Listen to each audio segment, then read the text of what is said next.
Hello Year 1, I hope you're all okay.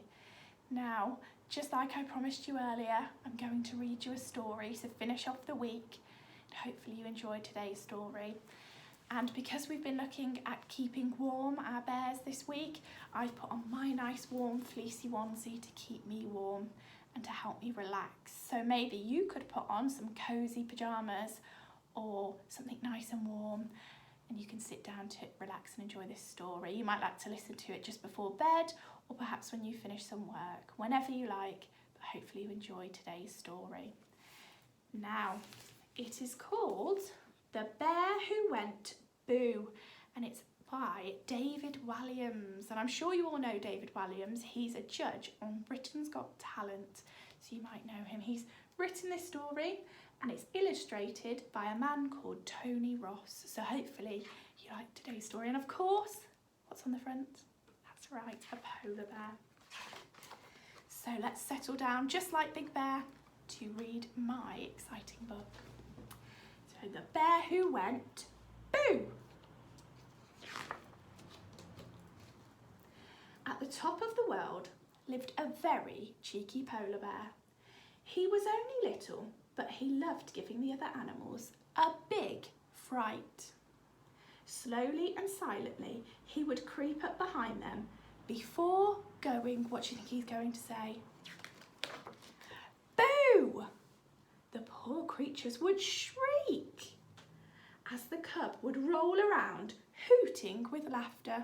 He's quite a cheeky bear, isn't he? The little cub's mama would ask him time and time again, how would you like it if someone went boo to you? But he wouldn't listen. All the little cub longed for was to be big and fearsome like his papa. He's rather big, isn't he? One morning, a helicopter was spotted in the sky. News spread across the ice that a man was coming to the Arctic to make a television show. Ooh, the animals were going to be famous. They began making themselves look beautiful for the cameras. A wrinkly walrus wanted to top up his tan. He decided to sunbathe in the nude. Bit cheeky. The little cub crept up behind the walrus.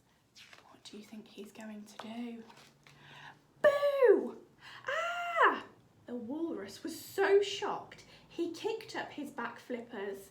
His tusks became skis as he zoomed across the snow.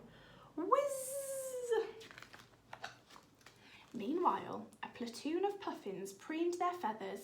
Time to do boo too. Boo! Caw, caw, caw! Startled the puffins, all tried to take flight at once. Wings walloped, beaks bashed. Caw, caw, caw, caw! What's going to happen? And the poor birds crashed headfirst into an iceberg, and they went wallop. There was no stopping the little cub now. Next, he sawed a hole in the ice sheet with his paw before diving down into the freezing water below. Time to do an underwater boo. But who to? You've learnt the name of this creature.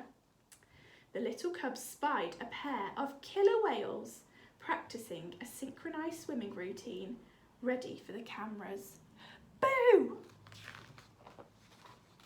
The killer whales smashed through the ice sheets, up, up, up into the air. Blub, blub, blub, blub, blub, blub, blub, blub. The first belly flopped onto the ice.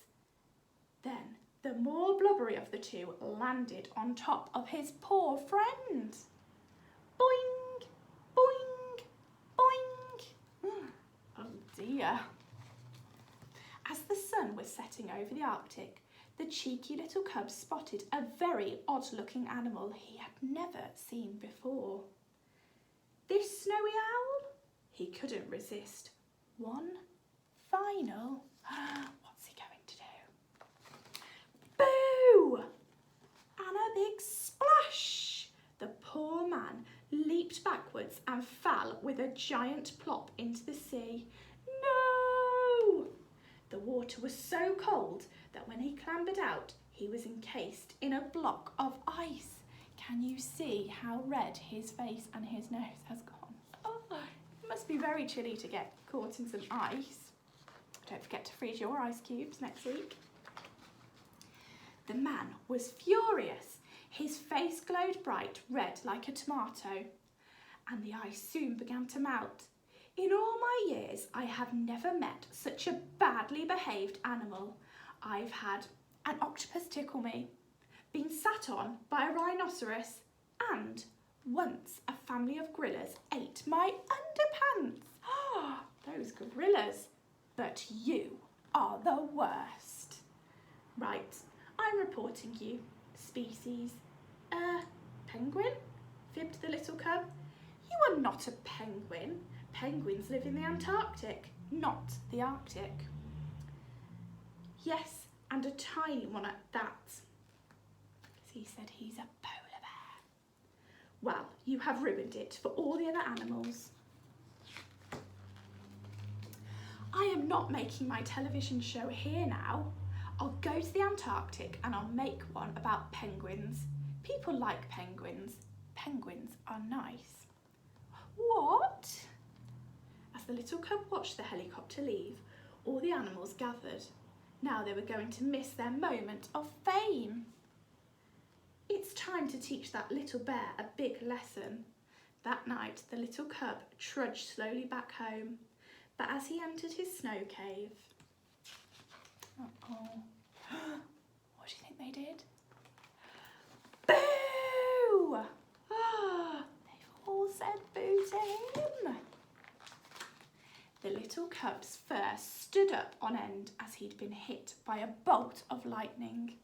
Ah! Mama Bear was right. He didn't like it one bit. The little cub had learned a big lesson. From that moment, he promised never ever to go boo again. Well, maybe one last time. Boo! I hope you all enjoyed that, everybody. And remember to keep smiling and keep trying your best. And me and, where is he? Me and Charlie will see you all very soon. Bye-bye.